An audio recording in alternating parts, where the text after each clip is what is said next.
Federal prosecutors came to court Monday asking Judge Sandra Beckwith to put Christopher Cornell in prison for the next 30 years.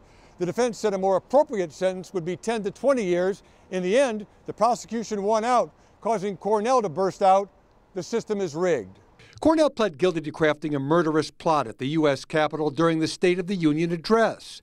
The government termed him a ticking time bomb with the means to carry out what the judge called a bloodthirsty plan. Mr. Cornell had just purchased semi-automatic rifles and 600 rounds of ammunition and would have been on his way to Washington, D.C., so it's a very apt description. Defense attorney Marty Pinellas agreed the plan was horrific, but there was no way Cornell could have carried it out.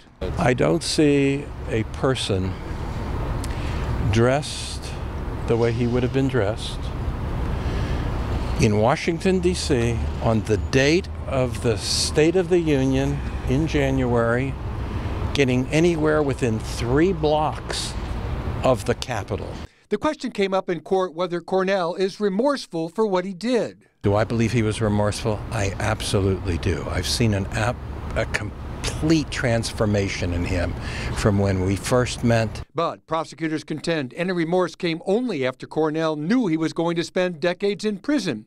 They say the punishment should help deter others. I very much hope that people are going to think twice before they go down the same path that Mr. Cornell went down. Cornell's father had just one thing to say after court. I love and support my son, and I will until the day I die.